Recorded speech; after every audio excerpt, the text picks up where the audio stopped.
1717 খ্রিস্টাব্দে ইংরেজরা মোগল সম্রাট ফারুক শিয়ারের কাছ থেকে তাদের বসতির চারপাশের 38টি গ্রাম ধার নেন। এর মধ্যে 5টি গ্রাম ছিল হুগলি নদীর অপর পারে বর্তমান হাওড়া জেলাতে। বাকি 33টি গ্রাম বর্তমান কলকাতার অংশ। এই গ্রামগুলি 55টি মৌজায় বিভক্ত ছিল, যা পরে 55 গ্রাম নামে পরিচিত হয়। এই 55টি মৌজা 15টি ডিহিতে বিভক্ত ছিল। সল্টলেক বা বিধাননগর কিন্তু এই 55 গ্রামের মধ্যে ছিল না। তাহলে আজকের ঝাঁ চকচকে সল্টলেক কী ছিল?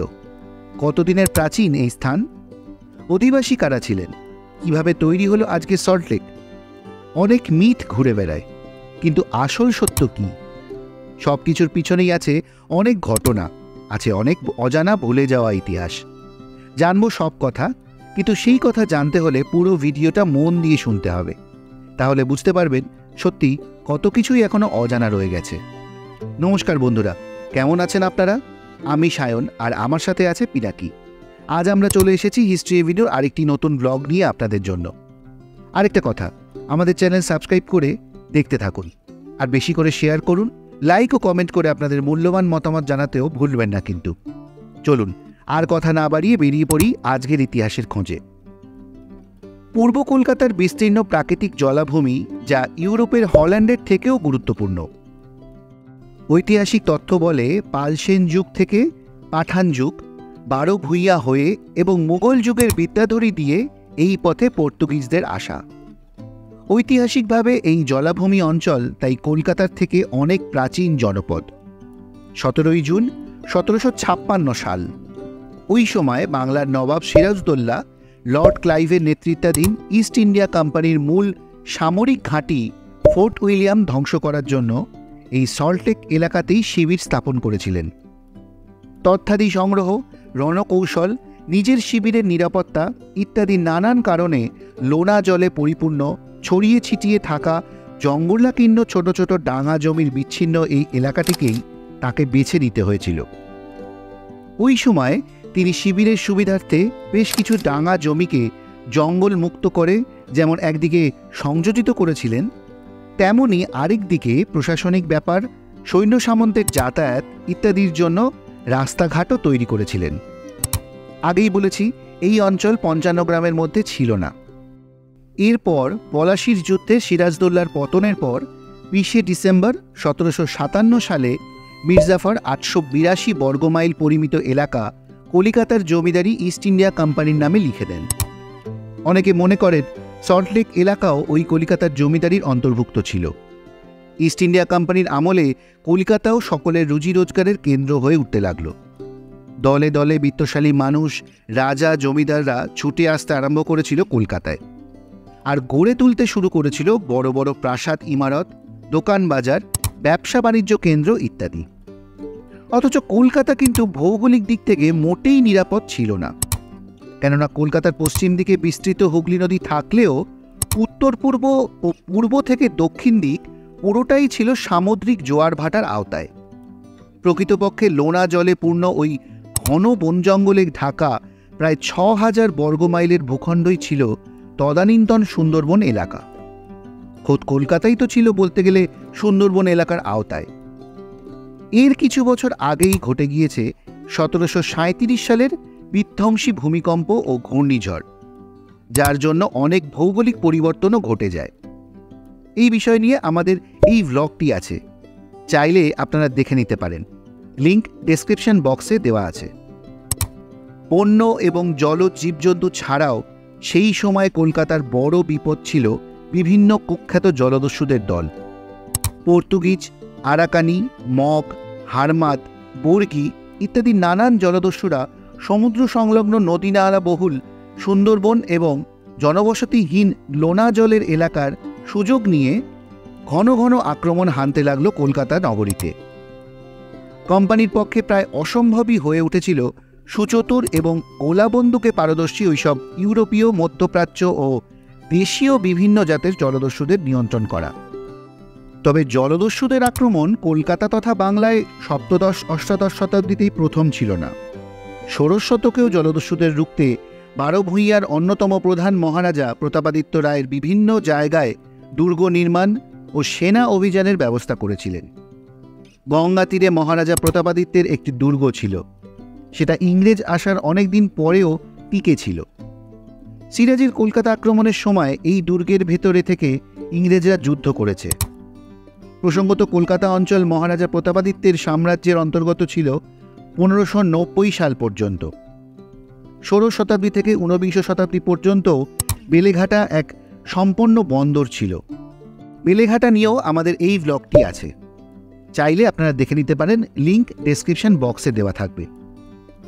বেলেঘাটা নস্করদের জমিদারি ছিল খেয়াদহ ও সংলগ্ন অঞ্চলে।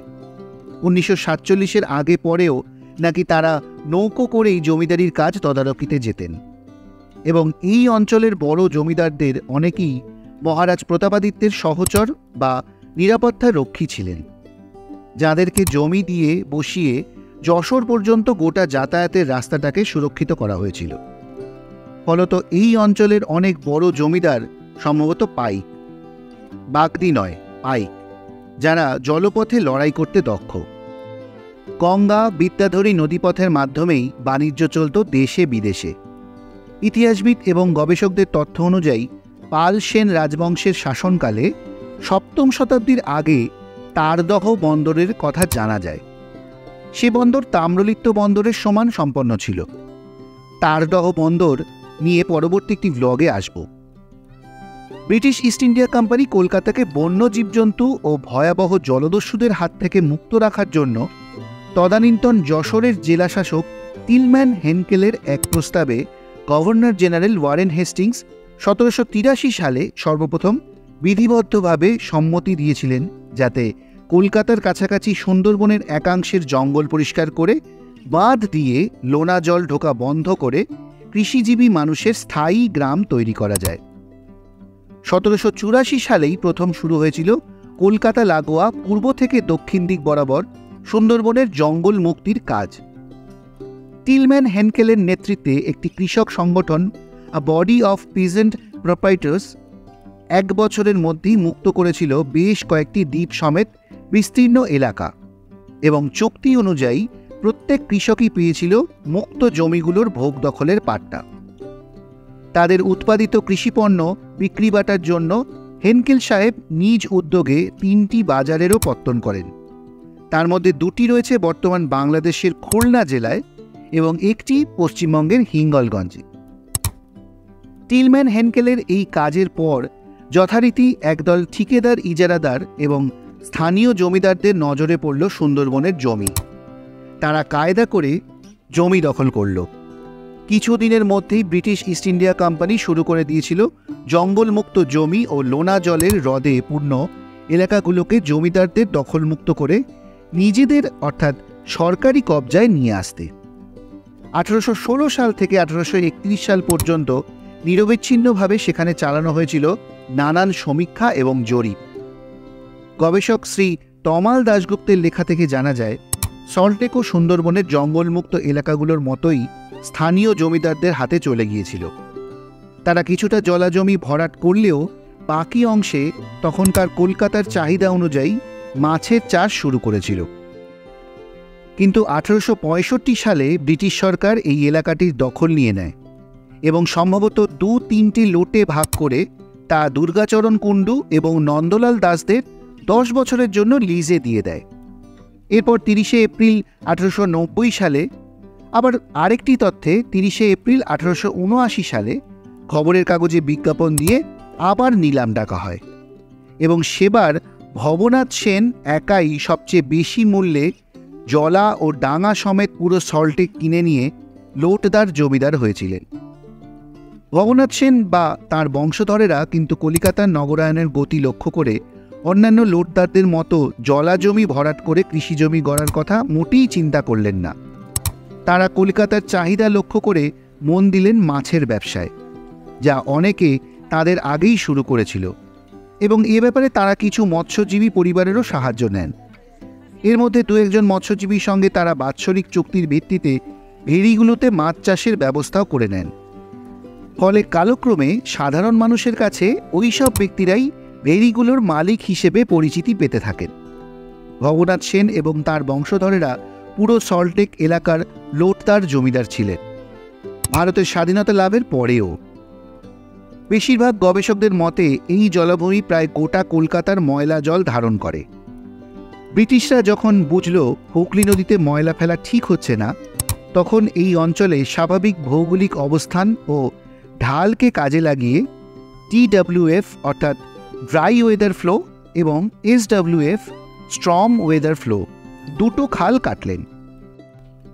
সম্বৎসরের জন্য DWF, বর্ষার বাড়তি জলের জন্য SWF। খানিক দূর গিয়ে খাল দুটো আবার মিশেছে। উত্তর থেকে দক্ষিণে যাওয়া খাল পূর্ব থেকে পশ্চিমে বয়ে চলা বিদ্যাধরীর ধারাকে আড়াআড়িভাবে কাটল। দিনের পর দিন কলকাতার ময়লা জল বইতে বইতে ব্র্যাকিশ সল্টি ওয়াটারের চরিত্র পরিবর্তন হল। দেশভাগের হদিশ পেয়ে স্বাধীনতা লাভের অনেক আগের থেকেই পূর্ববঙ্গ থেকে দলে দলে মানুষ পশ্চিমবঙ্গে, বিশেষ করে কলকাতায় চলে আসতে শুরু করেছিল। তারপর 1947 সালে দেশভাগের পর পূর্ব পাকিস্তান থেকে দিনে রাতে কলকাতায় ঢুকতে শুরু করল লক্ষ লক্ষ শরণার্থী। এই সব শরণার্থীরা বিভিন্ন ক্যাম্প, বিভিন্ন এলাকায় ছড়িয়ে ছিটিয়ে মাথা গোজার আপাত ঠাঁই পেলেও অনতিবিলম্বেই রাজ্য সরকার জনস্বার্থে মানবিকতার দায়ে এবং বাঙালিত্বের মানসিকতায় সচেষ্ট হল তাদের স্থায়ী বসবাসের ব্যবস্থা করতে এবং ছিন্নমূল বাঙালিদের নাগরিকত্ব দিতে। তাই তদানীন্তন পশ্চিমবঙ্গের মুখ্যমন্ত্রী এবং পশ্চিমবঙ্গের রূপকার ডক্টর বিধানচন্দ্র রায় সচেষ্ট হলেন মানুষের বসবাসের উপযোগী কলকাতার কাছাকাছি বিস্তীর্ণ জমি এলাকা খুঁজে বার করতে। আর লক্ষণীয়, সে সময় সল্টলেক এলাকা যেহেতু লোনা জলে ভরা সম্পূর্ণভাবে কৃষি এবং বসবাসের অযোগ্য ছিল, তাই সরকারের পক্ষে সম্ভব হয়েছিল 16 মে 1955 সালে রীতিমতো নোটিশ দিয়ে কিছু মাছের ভেড়িসহ 8760.50 একর বা 35.4525 বর্গ কিলোমিটারের দখল নেওয়া এবং ল্যান্ড একুইজিশন অ্যাক্ট 1884 সেকশন এ 4 ধারায় তখন থেকেই মূলত শুরু হয়ে যায় সল্টলেকের ডাঙা বা জলা জমি অধিগ্রহণের কাজ। 1961 সালে সল্টলেকের লোনা জলের অগভীর হ্রদগুলোকে শক্তিশালী পাম্পের সাহায্যে জলমুক্ত করার কাজ শুরু হয়ে যায়। এরপর ওই অগভীর খাতগুলোকে শুষ্ক করে তাদের মধ্যে মাটির বাঁধ বেঁধে তৈরি করা হয় ছোট ছোট খুপড়ি বা সেল, যেগুলোতে হুগলি নদীর তলদেশ থেকে পাইপে পলিমাটি বয়ে এনে পূর্ণ করা হয় এবং মাটি থিতিয়ে পড়ার পর উপরের জল আবার পাম্প করে বার করে দেওয়া হয়। বিভিন্ন ঘাত প্রতিঘাতের মধ্যে দিয়ে শুরু হয় বর্তমান সল্টলেক বা বিধাননগরের গোড়াপত্তন। প্রাথমিকভাবে এটি সল্টলেক বা লবণ হ্রদ নামে পরিচিতি লাভ করলেও 1972 সাল থেকে ডক্টর বিধানচন্দ্র রায়ের নামে নাম রাখা হয় বিধাননগর, যা আজ কলকাতা ও বাংলার ঐতিহ্য। একসময়ের গাছপালার জঙ্গল আজ ইটকাঠের জঙ্গলে পূর্ণ, ভাবলেই অবাক লাগে। যাই হোক, আজকের ব্লগটি আপনাদের কেমন লাগলো কমেন্ট করে জানাবেন। যদি ভালো লাগে একটা লাইক করে দেবেন, আর আমাদের চ্যানেল হিস্ট্রি এভিনিউকে অবশ্যই সাবস্ক্রাইব করে পাশের বেল আইকনটি প্রেস করে দেবেন। আর হ্যাঁ, আমাদের এই ব্লগগুলো বেশি করে শেয়ার করবেন, যাতে এরকম ধরনের ইতিহাস আমরা আপনাদের সামনে আরও বেশি করে নিয়ে আসতে পারি। দেখা হচ্ছে খুব শীঘ্রই পরবর্তী ব্লগে, নতুন কোনো জায়গায় নতুন কোনো ইতিহাসের খোঁজে। সবাই ভালো থাকবেন, সুস্থ থাকবেন। নমস্কার।